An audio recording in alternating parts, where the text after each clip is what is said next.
분위기가 발칵 뒤집혔습니다. 인구 겨우 80만 명인 남미 변방 국가가 미국, 중국, 영국, 프랑스를 전부 거절해버린 겁니다. 480억 배럴, 3,200조 원짜리 초대형 유전을 누가 개발할 것인가? 그 자리에 달려든 강대국 네 나라가 줄줄이 퇴짜를 맞았습니다. 그런데 그 나라가 최종적으로 손을 잡은 건 석유 한 방울 나지 않는 나라 한국이었습니다. 워싱턴에서 벌어진 그 충격적인 전말을 지금 공개합니다. 구독과 좋아요를 눌러주시면 한국의 위상이 널리 알려집니다. 한국 화이팅이라고 댓글을 남겨주세요. 저는 마이클 브레넌입니다. 미국 국무부 에너지 안보국에서 25년간 일한 부국장이었습니다. 카리브해와 남미 지역의 에너지 정책을 총괄했고 베네수엘라 제재 설계, 멕시코만 시추권 협상, 브라질 심해 유전 공동개발 합의까지 미국의 에너지 이익이 걸린 자리라면 빠진 적이 없었습니다. 25년 동안 미국이 원하는 자원을 확보하는 게 제 일이었고 단 한 번도 빈손으로 돌아온 적이 없었습니다. 한국에 대한 제 인식은 단순했습니다. 좋은 고객이었습니다. 우리 무기를 사고, 우리 원유를 사고, 우리가 설계한 국제 질서 안에서 조용히 제 역할을 하는 나라. 삼성이 반도체를 만들고 현대가 자동차를 만든다는 건 알고 있었습니다. 하지만 에너지 분야에서 한국이라는 이름을 떠올려 본 적은 단 한 번도 없었습니다. 석유가 한 방울도 안 나는 나라가 에너지 안보에서 무슨 의미가 있겠습니까? 그게 저의 솔직한 생각이었습니다. 그리고 그 생각이 완전히 틀렸다는 걸 48시간 만에 깨닫게 됩니다. 2024년 3월 7일 목요일 새벽 5시 47분이었습니다. 잠든 지 2시간도 안 돼서 전화가 울렸습니다. 국무장관 직통 라인이었습니다. 화면에 뜬 이름을 보고 잠이 확 달아났습니다. 장관이 직접 전화하는 건 한 해에 2-3번 있을까 말까 한 일이었습니다. 전화를 받자마자 장관의 목소리가 쏟아졌습니다. 브레넌, 가이아나 봤나? 아직 못 봤습니다. 지금 당장 봐. 내일 아침까지 브리핑 준비해. 전화가 끊어졌습니다. 10초도 안 되는 통화였습니다. 노트북을 열었습니다. 기밀 브리핑 시스템에 접속하니 빨간 딱지가 붙은 보고서가 올라와 있었습니다. 제목은 딱 한 줄이었습니다. 가이아나, 서방 4개국 제안 전면 거부, 한국과 독점 협상 개시. 저는 2번 읽었습니다. 3번째 읽고도 믿기지 않았습니다. 가이아나라는 나라를 당연히 알고 있었습니다. 카리브해 데스크에서 10년을 일했으니까요. 인구 80만, 국내 총생산 150억 달러, 남미에서 가장 작은 나라 중 하나. 영국에서 독립한 게 1966년, 그 전까지 152년간 식민지였습니다. 주력 산업이라고는 사탕수수와 쌀, 첨단 기술은커녕 제대로 된 정유시설 하나 없는 나라였습니다. 그런데 2015년 그 나라 앞바다에서 480억 배럴짜리 유전이 터졌습니다. 사우디아라비아 가와르 유전에 맞먹는 규모, 현재 유가로 3,200조 원, 국민 80만 명이 1인당 40억 원씩 나눠 가질 수 있는 금액이었습니다. 보고서를 넘겼습니다. 미국 엑슨모빌 로열티 12% 제시 거절. 중국 CNPC 25%의 200억 달러 인프라 투자 제한 거절. 프랑스 토탈 에너지 25%의 정제시설 건설 약속 거절. 영국은 에너지부 장관까지 직접 갔다가 회의장에서 퇴장당했습니다. 네 나라가 전멸이었습니다. 그리고 마지막 줄. 가이아나 정부, 한국석유공사 및 한국조선사 컨소시엄과 독점기술 파트너십 협상 개시 확인. 저는 화면을 닫고 천장을 올려봤습니다. 석유 한 방울 안 나는 나라가 480배를 따냈다고. 대체 뭘 들고 간 거야? 아침 8시 국무부 7층 브리핑룸에 들어섰습니다. 이미 사람들이 모여 있었습니다. 자리에 앉자마자 문이 열리고 한 남자가 들어왔습니다. 로버트 웨이드.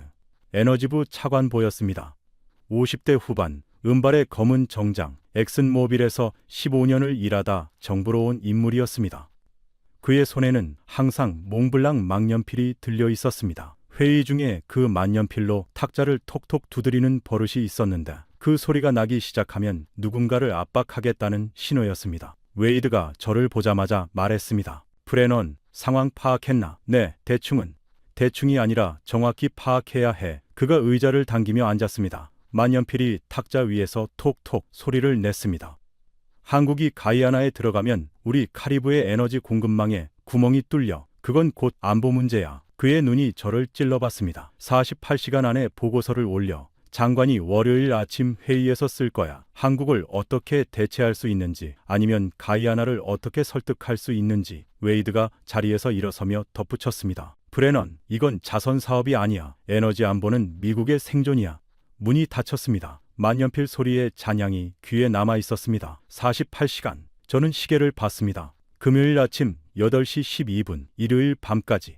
서류 가방을 열고 노트북을 꺼냈습니다. 그때까지만 해도 저는 이 보고서가 제 경력에서 가장 쉬운 일이 될 거라고 생각했습니다. 한국을 막는 건 어렵지 않을 거라고. 그게 얼마나 오만한 착각이었는지 저는 아직 몰랐습니다. 브리핑룸 문을 닫고 노트북을 펼쳤습니다. 48간, 일요일 밤까지 보고서를 완성해야 합니다. 먼저 가이아나가 왜 서방 네 나라를 전부 거절했는지 이유를 알아야 했습니다. 기밀 브리핑 시스템에 접속했습니다. 각국 협상 기록 파일이 4개 올라와 있었습니다. 하나씩 열기 시작했습니다. 첫 번째 파일, 미국 엑슨모빌 2023년 6월 남미 총괄 부사장 브랜든 하퍼가 직접 조지타운에 갔습니다. 30명짜리 대표단이었습니다. 하퍼는 로열티 12%를 제시했습니다. 업계 표준이었습니다.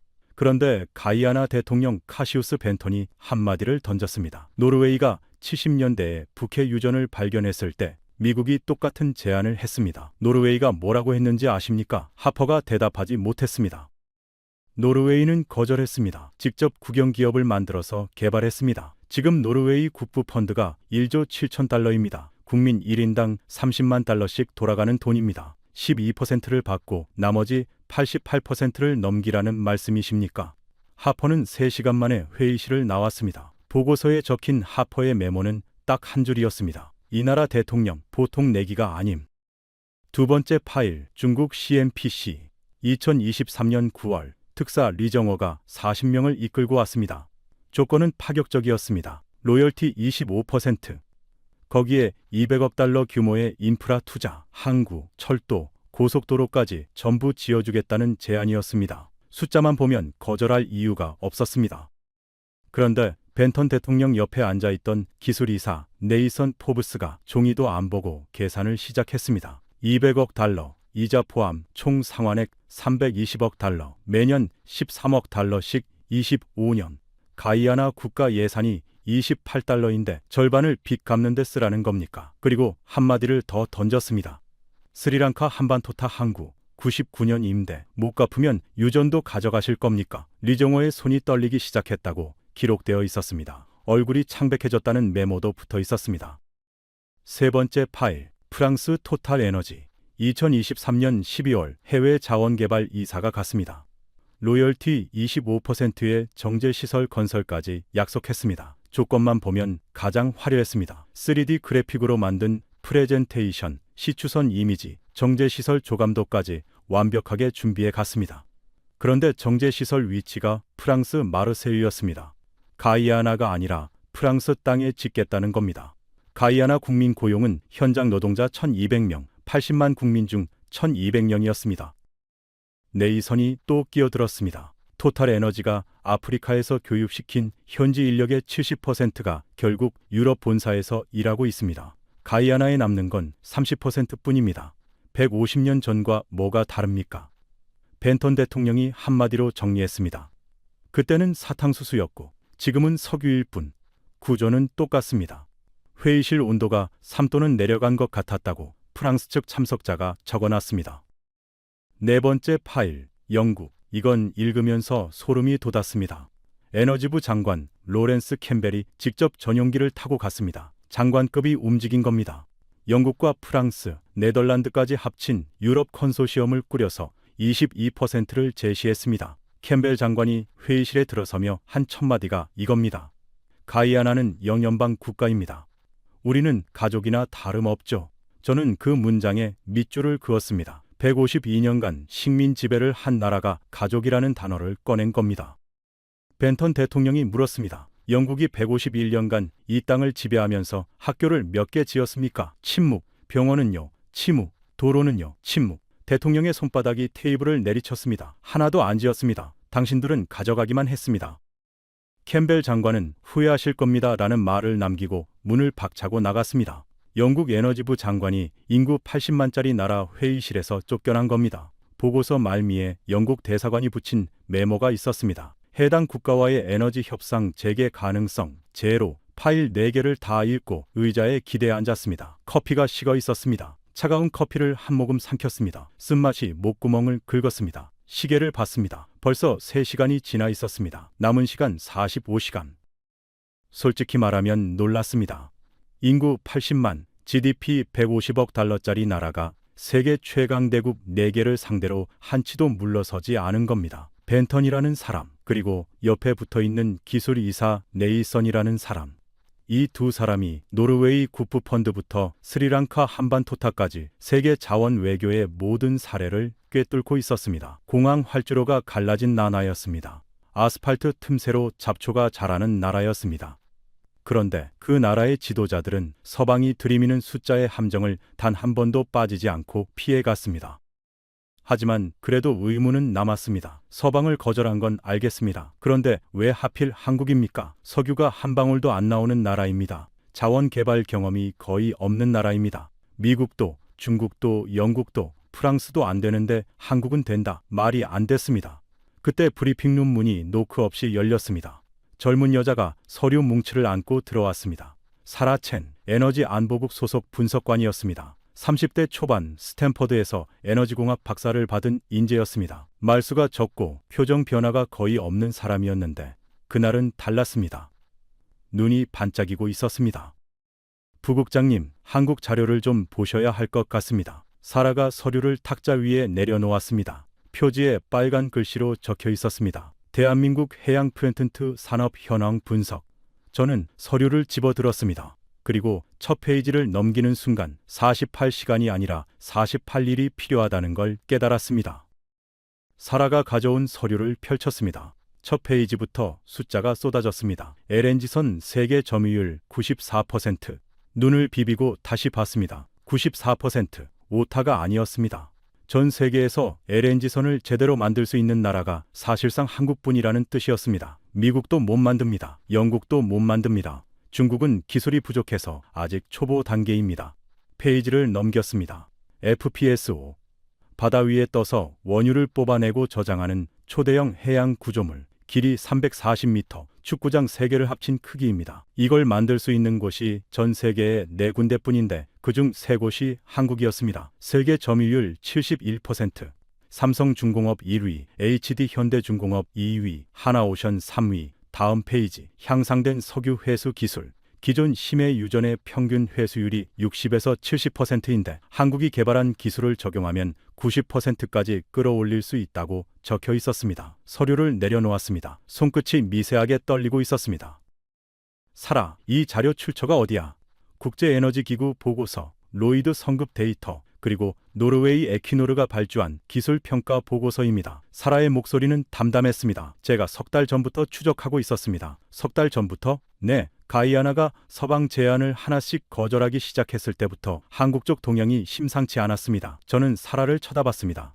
왜 지금까지 보고를 안 했어? 사라가 잠시 멈칫했습니다. 보고했습니다. 웨이드 차관 보실로 반려됐습니다. 한국은 에너지 안보의 변수가 아니라는 사유로 저는 이를 악물었습니다. 웨이드가 3달 전에 이 자료를 묻어버린 겁니다. 금요일 오후 3시 국무부 지하 2층 보안회의실. 형광등이 윙하는 소리를 내고 있었습니다. 벽에는 인도 태평양 지도가 걸려 있었고 그 옆에 카리브해 확대 지도가 새로 붙어 있었습니다. 가이아나 앞바다에 빨간 점이 찍혀 있었습니다. 스타브로크 해역 480억 배럴이 잠들어 있는 바다. 저는 서류를 정리하고 자리에 앉았습니다. 사라가 제 왼쪽에 앉았습니다. 맞은편에 CIA 카리브해 데스크 분석관 제임스 콜린스가 앉아 있었습니다. 40대 중반, 마른 체형에 날카로운 눈, 카리브해 지역을 10년째 분석하고 있는 베테랑이었습니다. 문이 열리고 웨이드가 들어왔습니다. 만년필이 손에 들려 있었습니다. 자리에 앉자마자 만년필 끝으로 탁자를 두드리기 시작했습니다. 톡, 톡, 톡. 시작하지. 브레넌, 현황, 브리핑해. 저는 화면을 켰습니다. 가이아나 협상 경위와 서방 4개국 실패 요약을 발표했습니다. 5분이면 충분했습니다. 내용은 아까 읽은 파일 그대로였습니다. 발표가 끝나자 웨이드가 코웃음을 쳤습니다. 인구 80만짜리 나라가 미국을 거절해? 엑슨모빌을 거절해? 만년필 두드리는 속도가 빨라졌습니다. 이건 자원 외교가 아니야. 건방진 거지. 저 나라는 미국이 없으면 안보도 못 지키는 나라야. 베네수엘라가 바로 옆이잖아. 콜린스 씨, CIA 평가는 어때? 콜린스가 서류를 펼쳤습니다. 가이아나는 군사력이 사실상 없습니다. 병력 3,400명, 공군 전투기 제로, 해군은 연안 경비정 수준입니다. 베네수엘라가 에세키보 지역 영유권을 주장하고 있고 군사적 긴장이 상존합니다. 미국의 안보 지원이 없으면 사실상 방어가 불가능한 구조입니다. 웨이드가 손뼉을 쳤습니다. 거봐, 저 나라가 우리를 거절할 처지가 아니라고. 안보 카드를 써. 한국이랑 손잡으면 미국의 안보 지원을 재검토할 수 있다고 알려줘. 저는 고개를 저었습니다. 차관보님, 그건 이미 엑슨모빌이 시도했습니다. 하퍼가 마지막에 안보 카드를 꺼냈습니다. 안 통했습니다. 뭐? 웨이드의 만년필이 멈췄습니다. 왜 안 통해? 저는 화면을 바꿨습니다. 벤턴 대통령의 발언 기록이 떴습니다. 안보를 미끼로 자원을 가져가겠다는 건 식민시대와 다를 게 없습니다. 우리는 152년간 그런 거래를 당해왔습니다. 더 이상은 안 합니다. 회의실이 조용해졌습니다. 형광등 윙하는 소리만 들렸습니다. 웨이드가 의자에 기대앉으며 입을 열었습니다. 좋아, 그럼 다른 각도로 가자. 한국을 직접 공략해. 한국이 가이아나에 들어갈 자격이 있는지 따져봐. 석유 경험도 없는 나라가 480억 배럴을 감당할 수 있겠어? 저는 사라를 슬쩍 봤습니다. 사라가 미세하게 고개를 끄덕였습니다. 지금이었습니다. 차관보님, 그 부분을 저도 조사했습니다. 한국의 석유 생산량은 제로입니다. 천연가스 생산량도 거의 제로. 석유 한 방울 안 나는 나라입니다. 이건 사실입니다. 웨이드가 만년필을 들어 올렸습니다. 그거 봐, 그런 나라가 뭘 할 수 있어? 저는 숨을 한 번 쉬고 말을 이었습니다. 맞습니다. 석유는 한 방울도 안 납니다. 그런데 석유를 꺼내는 장비는 한국이 세계 1위로 만들고 있습니다. 웨이드의 눈이 미세하게 움직였습니다.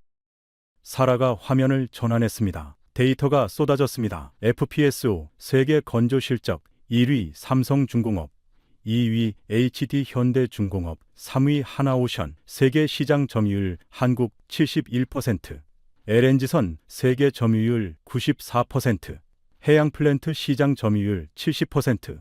숫자가 화면에 크게 떴습니다. 콜린스가 안경을 밀어 올리며 화면을 쳐다봤습니다. 71%요? 사실상 독점 아닙니까?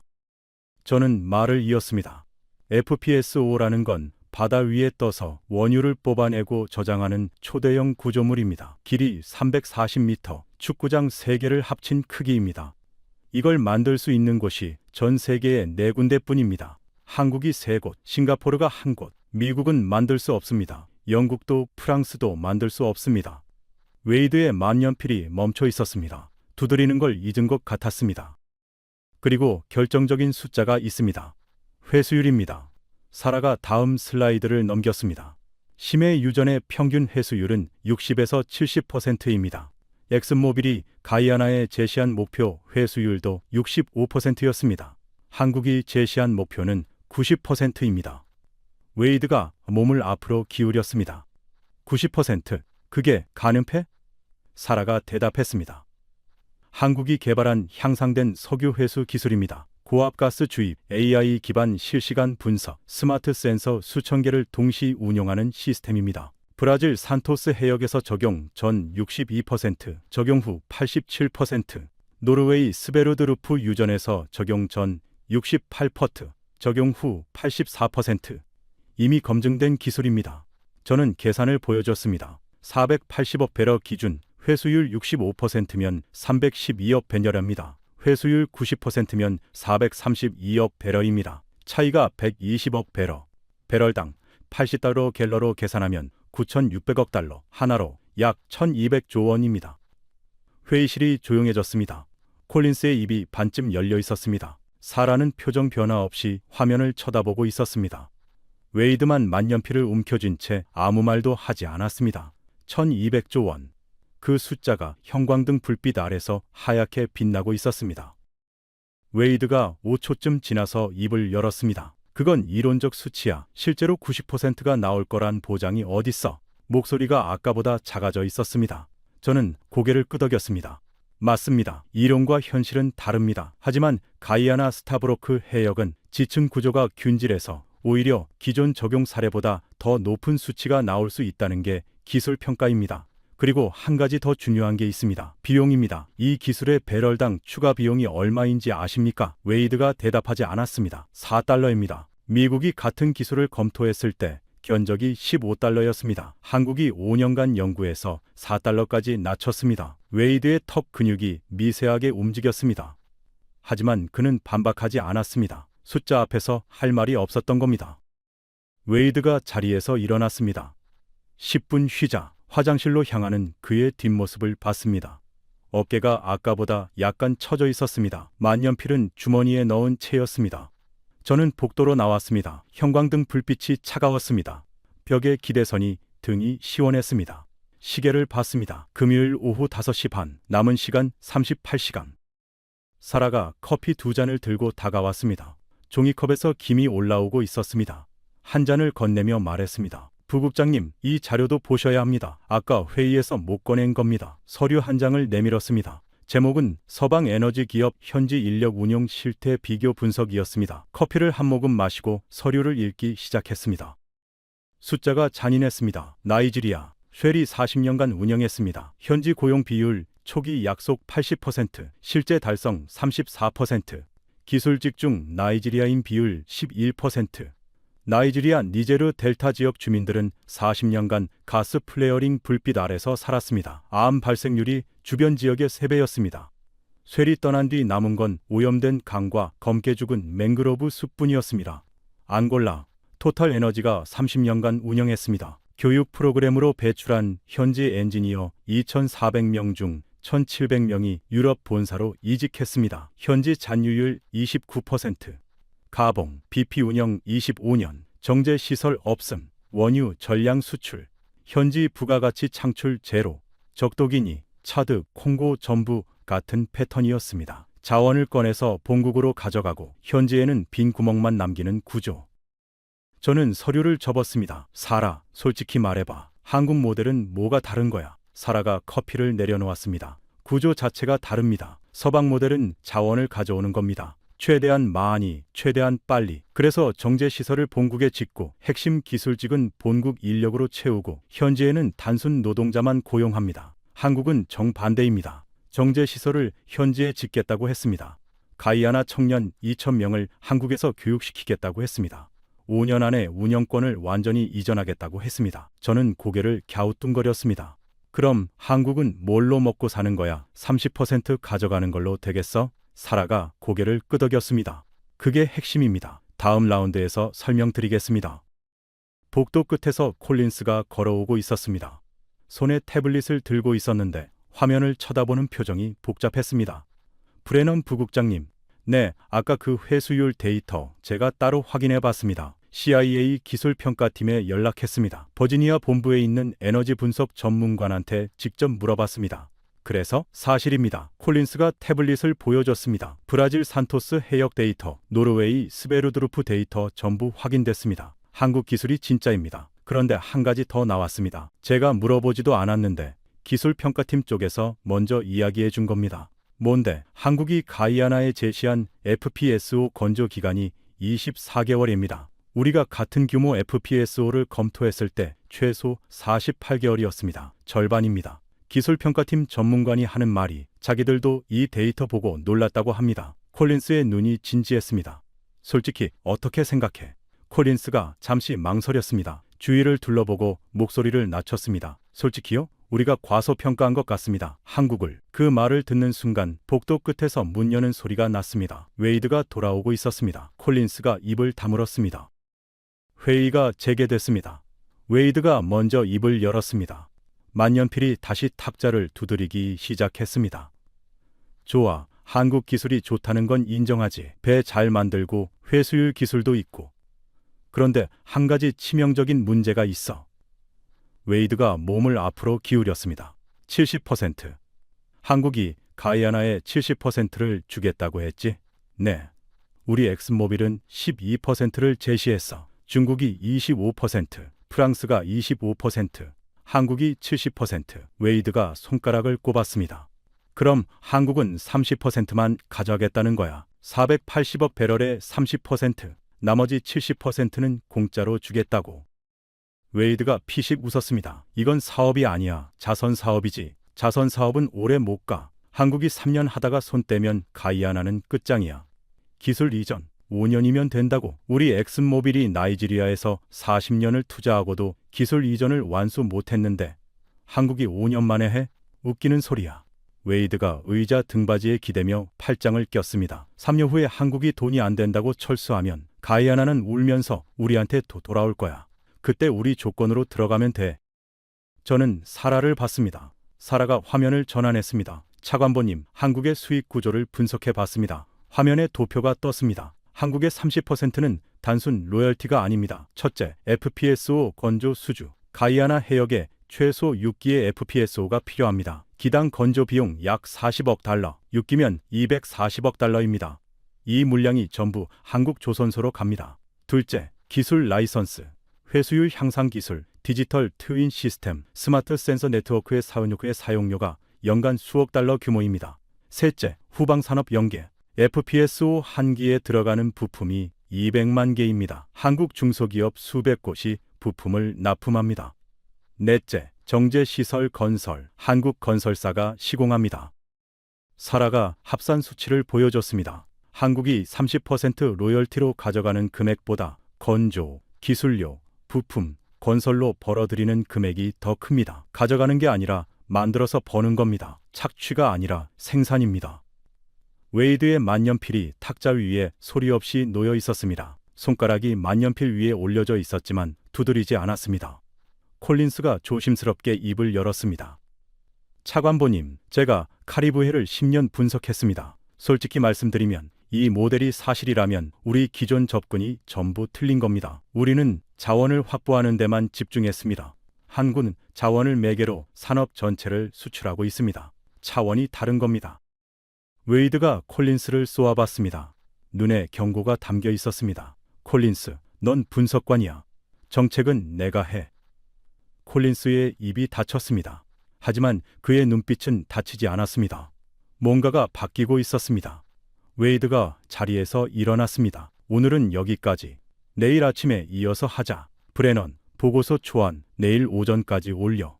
문이 닫혔습니다. 회의실에 저와 사라, 콜린스 세 사람만 남았습니다. 콜린스가 저를 쳐다봤습니다. 부국장님, 솔직히 말씀드려도 됩니까? 말해봐. 웨이드 차관보는 이걸 막으려 할 겁니다. 한국을 막는 게 목표니까. 하지만 저는 그 방향이 맞다고 생각하지 않습니다. 사라가 조용히 고개를 끄덕였습니다. 저도 같은 생각입니다. 저는 두 사람을 번갈아 봤습니다. 형광등이 윙하고 울었습니다. 시계가 자정을 향해 가고 있었습니다. 남은 시간 32시간. 아직 건드리지도 못한 영역이 하나 남아 있었습니다. 가이아나가 한국을 선택한 진짜 이유, 숫자가 아닌 무언가. 하지만 그게 뭔지는 아직 알 수 없었습니다. 토요일 아침 7시, 국무부 건물은 텅 비어 있었습니다. 주말이니까요. 복도에 제 발자국 소리만 울렸습니다. 브리핑룸에 들어서니 사라가 이미 와 있었습니다. 노트북 2대를 펼쳐놓고 뭔가를 보고 있었습니다. 화면에 영상이 재생되고 있었는데 사라의 눈이 붉어져 있었습니다. 그 사라가, 표정 변화가 거의 없는 그 사라의 눈이 붉었습니다. 저는 멈칫했습니다. 부국장님, 이것 좀 보셔야 합니다. 사라가 노트북을 돌렸습니다. 화면에 가이아나 현지 취재 영상이 재생되고 있었습니다. 미국 에너지 전문 매체가 지난달 촬영한 다큐멘터리였습니다. 가이아나 조지타운 외곽의 기술 교육센터, 한국석유공사가 운영하는 파일럿 프로그램 현장이었습니다. 영상이 교육센터 전경을 비추고 있었습니다. 낡은 건물이었지만 내부는 깔끔하게 정돈되어 있었습니다. 벽에 한글과 영어가 나란히 적힌 포스터가 붙어 있었습니다. 안전제일, 세이프티 퍼스트. 그 아래 작은 글씨로 함께 배우고 함께 성장합니다 라고 적혀 있었습니다. 20명 남짓한 가이아나 청년들이 시뮬레이터 앞에 앉아 있었습니다. 한국인 엔지니어가 한 청년의 모니터를 가리키며 뭔가를 설명하고 있었습니다. 청년이 고개를 끄덕이자 엔지니어가 어깨를 한번 두드려줬습니다. 작은 동작이었지만 영상 속에서 유난히 눈에 들어왔습니다. 화면이 한 청년에게 주민됐습니다. 22살, 이름은 데릭 카터, 마른 체구의 큰 눈. 그가 카메라를 향해 말하기 시작했습니다. 저는 라이덴 마을에서 왔습니다. 조지타운에서 차로 4시간 거리에 있는 곳입니다. 대리의 목소리는 조용했습니다. 하지만 한마디 한마디에 무게가 실려 있었습니다. 할아버지는 영국 사탕수수 농장에서 일했습니다. 하루 16시간. 임금은 없었습니다. 밥과 잠자리가 전부였습니다. 허리가 60도밖에 안 펴졌습니다. 평생 그렇게 사셨습니다. 대리기 잠시 말을 멈췄습니다. 눈을 한번 깜빡이고 이어갔습니다. 아버지는 금광에서 일했습니다. 외국 회사가 운영하는 광산이었습니다. 10년을 일했는데 폐가 망가졌습니다. 분진 때문이었습니다. 보상은 없었습니다. 회사가 철수하면서 광산은 그냥 버려졌습니다. 지금도 그 구멍이 마을 뒤에 있습니다. 비가 오면 독한 물이 흘러내립니다. 대리기 카메라를 똑바로 쳐다봤습니다. 저는 석유 회사에서 일하게 될 줄 몰랐습니다. 솔직히 무서웠습니다. 할아버지는 사탕수수 밭에서, 아버지는 금광에서. 외국 사람들이 오면 우리한테 남는 건 항상 아픔뿐이었으니까요. 그런데 한국 사람들이 왔을 때 달랐습니다. 처음에 저한테 물었습니다. 꿈이 뭐냐고. 대리기의 눈이 반짝였습니다. 태어나서 처음 들어본 질문이었습니다. 라이덴 마을에서 꿈이 뭐냐는 질문은 존재하지 않았습니다. 살아남는 게 전부였으니까요. 대리기 미소를 지었습니다. 지금 저는 해양 플랜트 시뮬레이터를 돌릴 수 있습니다. 내년에 부산에 가서 2년 동안 더 배웁니다. 돌아오면 FPSO 운영팀에 들어갑니다. 대리기 한국어로 말했습니다. 감사합니다. 발음이 서툴렀습니다. 하지만 또렷했습니다. 영상이 끝났습니다. 브리핑룸이 조용했습니다. 형광등 윙하는 소리만 들렸습니다. 저는 화면을 한참 동안 쳐다봤습니다. 모간이 뜨거워지는 걸 느꼈습니다. 25년간 에너지 안보를 했습니다. 자원을 확보하고 공급망을 지키고 경쟁국을 막는 게 제 일이었습니다. 숫자로만 생각했습니다. 480억 배럴, 3,200조 원, 점유율 몇 %. 그런데 저 영상 속에서는 숫자가 아니라 사람이 보였습니다. 할아버지의 휘어진 허리, 아버지의 망가진 폐, 그리고 태어나서 처음으로 꿈이 뭐냐는 질문을 받은 22살 청년. 저는 사라를 봤습니다. 사라는 아무 말 없이 고개를 숙이고 있었습니다. 어깨가 미세하게 떨리고 있었습니다. 한참 뒤에 문이 열렸습니다. 콜린스가 들어왔습니다. 두 사람의 표정을 보더니 멈칫했습니다. 무슨 일 있습니까? 저는 노트북을 돌렸습니다. 이것 좀 봐. 콜린스가 영상을 처음부터 다시 봤습니다. 대리기 한국어로 감사합니다 라고 말하는 장면에서 콜린스의 손이 무릎 위에서 주먹을 쥐었습니다. 영상이 끝나고 콜린스가 입을 열었습니다. 부국장님, 저 청년의 할아버지가 사탕수수 농장에서 일할 때 그 농장을 운영한 게 누군지 아십니까? 영국 기업입니다. 아버지가 일한 금광은요, 캐나다 기업입니다. 전부 서방 기업입니다. 콜린스의 목소리가 단단해졌습니다. 우리가 가이아나에 뭘 남겼습니까? 60도밖에 안 펴지는 허리하고 망가진 폐하고 독한 물이 흘러내리는 구멍을 남겼습니다. 그런데 지금 또 우리 방식대로 하자고, 한국을 막자고 보고서를 쓴다고요? 저는 대답하지 못했습니다. 콜린스가 한 발짝 다가왔습니다. 저는 이 방향이 틀렸다고 생각합니다. 어젯밤에도 말씀드렸습니다. 오늘은 더 확실해졌습니다. 한국을 막는 건 가이아나를 위한 일이 아닙니다. 우리 석유 메이저를 위한 일입니다. 오전 10시. 웨이드가 도착했습니다. 토요일인데도 정장 차림이었습니다. 만년필을 꺼내 탁자 위에 놓으며 말했습니다. 브레넌, 보고서 초안 어디까지 왔어? 저는 화면을 켰습니다. 아직 초안 단계입니다. 그 전에 한 가지 더 검토해야 할 사안이 있습니다. 웨이드가 눈을 가늘게 떴습니다. 뭔데? 한국 모델이 확산될 경우의 시나리오입니다.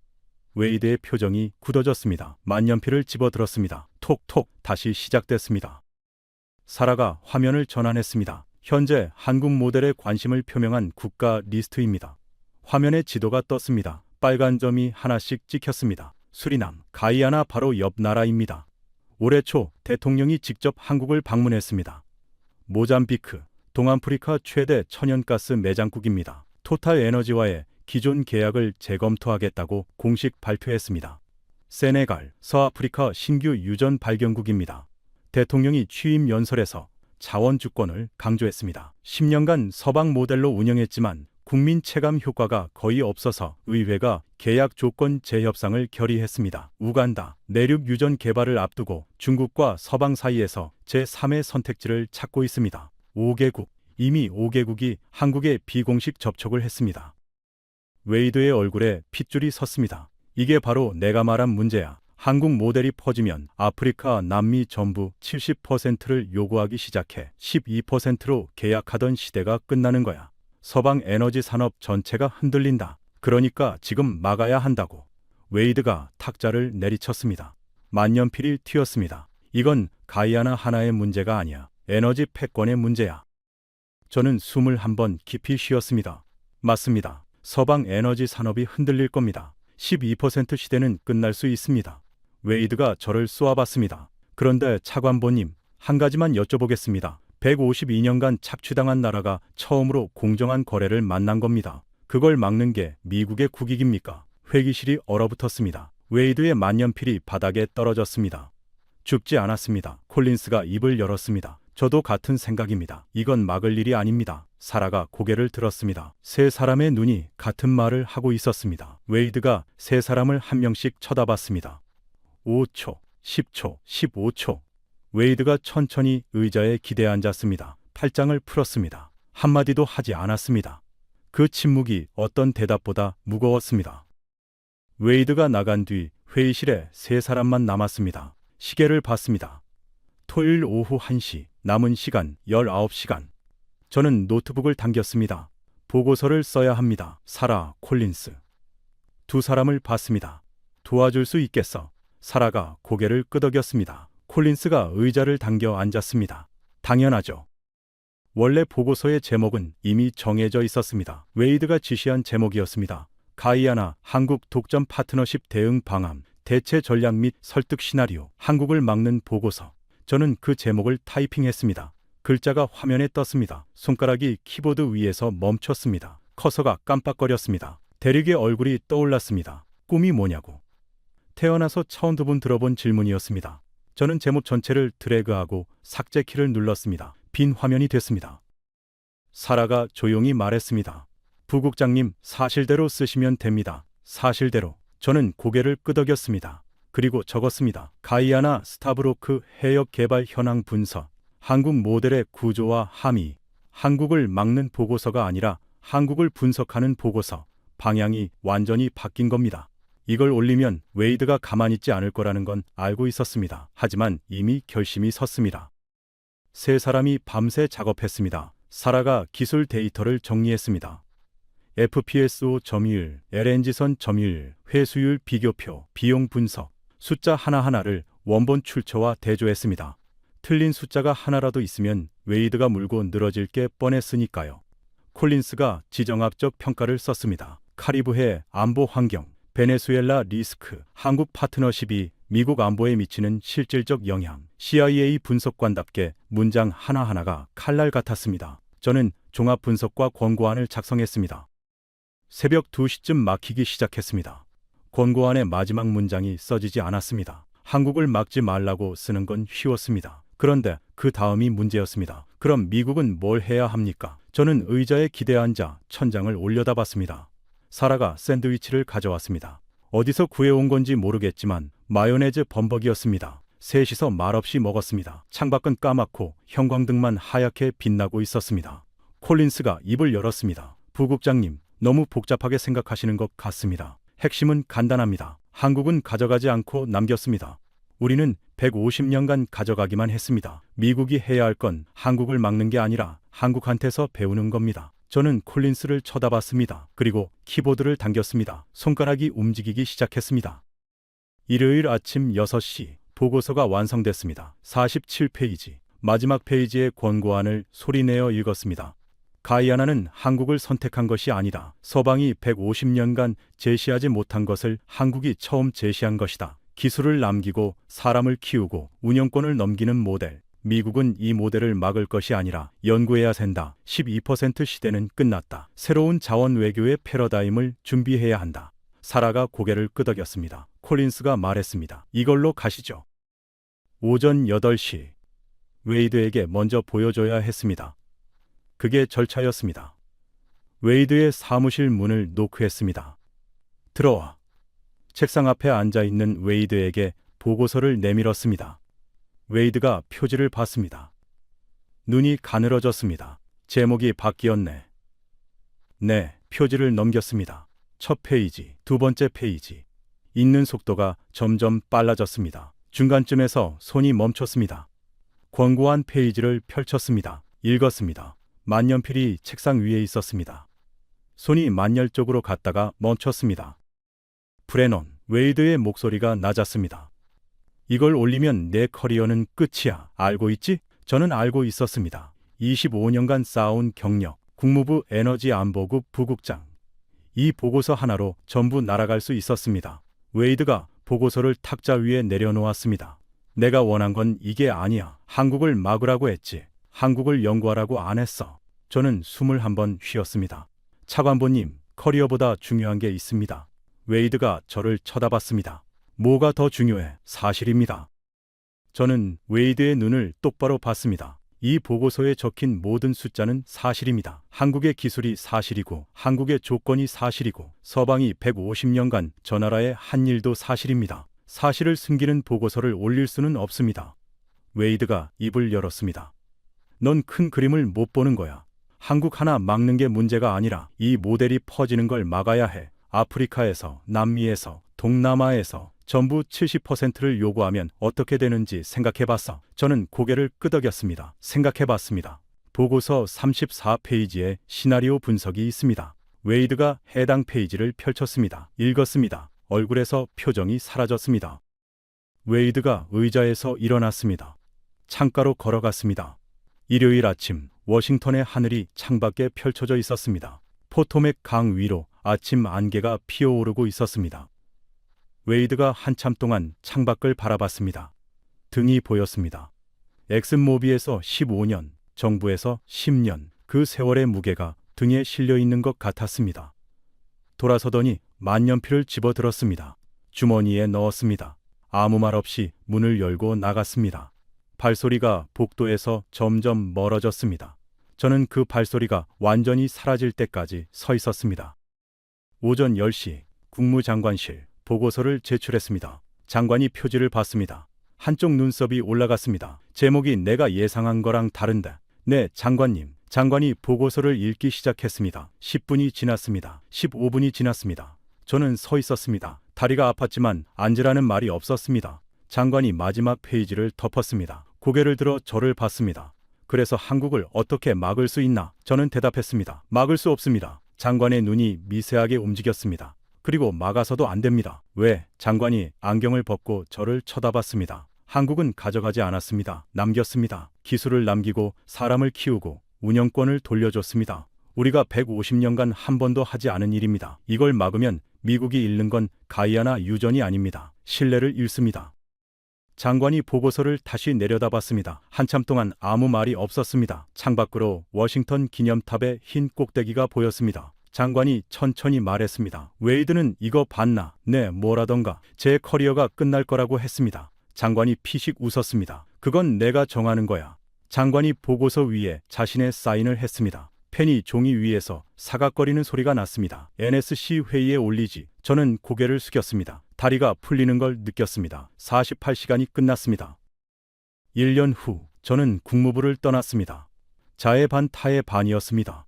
웨이드는 끝까지 저를 용서하지 않았습니다. 하지만 보고서는 NSC 회의에서 채택됐고 미국은 가이아나에 대한 압박을 중단했습니다. 그리고 저는 한 가지 약속을 지키러 비행기에 올랐습니다. 가이아나. 직접 눈으로 보고 싶었습니다. 한국이 정말로 약속을 지켰는지. 조지타운 국제공항에 내렸습니다. 1년 전 보고서를 쓸 때 사진으로만 보던 곳이었습니다. 활주로는 여전히 갈라져 있었습니다. 에어컨은 여전히 반쯤 죽어 있었습니다. 하지만 뭔가 달랐습니다. 공항 로비에 대형 안내판이 새로 걸려 있었습니다. 스타브로크 에너지파크 방면 셔틀버스. 그 아래 한국어와 영어가 나란히 적혀 있었습니다. 택시를 타고 조지타운 외곽으로 향했습니다. 30분쯤 달리자 풍경이 바뀌었습니다. 허벌판이었던 곳에 거대한 정제시설이 들어서 있었습니다. 굴뚝에서 연기가 피어오르고 파이프라인이 바다 쪽으로 뻗어 있었습니다. 정문 앞에 한국과 가이아나 국기가 나란히 걸려 있었습니다. 바람에 같이 펄럭이고 있었습니다. 운전기사가 말했습니다. 저기서 일하는 사람 중에 제 조카도 있어요. 한국에서 2년 동안 배웠대요. 지금은 현장 감독이에요. 월급이 아버지보다 많아요. 운전기사가 웃었습니다. 그 웃음에 자부심이 묻어 있었습니다. 정제시설 안으로 들어갔습니다. 컨트롤룸에 대형 모니터 12개가 벽면을 채우고 있었습니다. 2조 명 정도가 일하고 있었습니다. 그중 18명이 가이아나 사람이었습니다. 한국인은 2명뿐이었습니다. 일 처리 용량 15만 배, 가이아나 전체 생산량의 40%를 자국에서 정제하고 있었습니다. 예전에는 원유를 그대로 수출했습니다. 배럴당 70달러, 지금은 정제유로 수출합니다. 배럴당 95달러, 배럴당 25러의 부가가치가 이 나라 안에서 만들어지고 있었습니다. 교육센터 앞을 지나는데 누군가 뛰어왔습니다. 안녕하세요. 한국어였습니다. 돌아보니 마른 체구에 큰 눈을 가진 청년이 서 있었습니다. 가슴이 철렁했습니다. 대리기였습니다. 영상으로만 보던 그 청년. 부산에서 2년 교육을 마치고 돌아와서 지금은 FPSO 운영팀 소속이라고 했습니다. 명찰에 주니어 엔지니어라고 적혀 있었습니다. 혹시 미국에서 오셨어요? 네. 대리기 웃었습니다. 한국분인 줄 알았어요. 왜? 여기 오는 외국인은 거의 다 한국분이거든요. 저는 웃지 못했습니다. 그 말이 가슴에 박혔습니다. 미국은 150년간 이 지역을 관리했습니다. 그런데 이 청년에게 외국인은 한국 사람이었습니다. 대리기 교육센터 게시판을 가리켰습니다. 사진이 붙어 있었습니다. 1기 졸업생 45명, 취업률 100%, 2기 52명, 취업률 100%, 한국 국기와 가이아나 국기 앞에서 찍은 단체 사진, 모두가 웃고 있었습니다. 대리기 말했습니다. 처음에는 한국 직원이 전부 운영했어요. 지금은 95%가 가이아나 사람입니다. 2년 후에는 100% 우리가 운영할 거예요. 그게 처음부터 계획이었다고 들었습니다. 처음부터 계획이었다. 저는 그 말을 되뇌었습니다. 미국이 제안했던 건 뭐였습니까? 12% 로열티. 정제시설은 텍사스에, 핵심 인력은 미국인으로. 운영권은 영원히 엑슨모빌이, 한국은 달랐습니다. 70%를 줬습니다. 정제시설을 가이아나에 지었습니다. 2,000명을 교육시켰습니다. 그리고 떠날 준비를 하고 있었습니다. 떠나는 게 목표인 파트너. 25년간 에너지 안보를 하면서 한 번도 본 적 없는 모델이었습니다. 정제시설을 나왔습니다. 해가 지고 있었습니다. 카리브해 수평선 위로 노을이 번지고 있었습니다. 하늘이 주황색에서 보라색으로, 보라색에서 남색으로 물들어 가고 있었습니다. 정제시설의 불빛이 하나둘 켜지기 시작했습니다. 밤하늘 아래서 별처럼 반짝이고 있었습니다. 바다 냄새가 바람에 실려왔습니다. 짠내가 코끝을 스쳤습니다. 저는 한참 동안 서서 그 풍경을 바라봤습니다. 1년 전 워싱턴 브리핑룸에서 48시간 동안 숫자와 씨름하던 밤이 떠올랐습니다. FPSO 71%, LNG선 94%, 회수율 90%, 로열티 70%, 그 숫자들이 지금 제 눈앞에서 불빛이 되어 빛나고 있었습니다. 석유 한 방울 나지 않는 나라, 전쟁의 폐허에서 1인당 67달러로 시작한 나라, 그 나라가 70년 만에 기술로 세계 12번째 경제대국이 됐습니다. 그리고 그 기술을 나눴습니다. 가져가지 않고 남겼습니다. 150년간 강대국들이 한 번도 하지 않은 일을 석유 한 방울 없는 나라가 해냈습니다. 저는 돌아서며 중얼거렸습니다. 한국을 막으라고 했던 보고서, 결국 한국을 배우라는 보고서가 됐습니다. 그리고 그게 경력 25년 중 가장 잘한 일이었습니다. 지금까지 미국 국무부 에너지 안보국 전 부국장 마이클 브레넌의 이야기 어떠셨습니까? 480억 배럴, 3,200조 원. 미국이 12%를 들고 갔습니다. 중국이 200억 달러를 들고 갔습니다. 영국이 150년 역사를 들고 갔습니다. 프랑스가 화려한 프레젠테이션을 들고 갔습니다. 전부 거절했습니다. 한국은 뭘 들고 갔습니까? FPSO 세계 점유율 71%, LNG선 94%, 회수율 90%를 만드는 기술, 그리고 단 한마디, 가이아나의 자원이니까요. 당연한 거 아닙니까? 강대국들은 석유를 가져가려 했습니다. 한국은 사람을 남겼습니다. 정제시설을 가이아나 땅에 지었습니다. 청년 2,000명을 교육시켰습니다. 운영 인력의 95%를 가이아나 사람으로 채웠습니다. 그리고 한국에서 돌아온 23살 청년 대리은 한국어로 이렇게 말했습니다. 안녕하세요. 석유 한 방울 나지 않는 나라가 석유의 미래를 바꿨습니다. 가져가지 않고 남기는 것, 그것이 진짜 힘이었습니다. 그 나라의 이름은 대한민국입니다. 이 이야기가 자랑스러우셨다면, 가슴이 뜨거워지셨다면 댓글창에 대한민국 4글자만 남겨주십시오. 그리고 이 이야기를 주변에 널리 공유해주세요. 석유 한 방울 없이 기술로 세계를 바꾸는 나라가 있다는 걸 더 많은 분들이 알아주셨으면 합니다. 지금까지 감동 라이프였습니다. 감사합니다.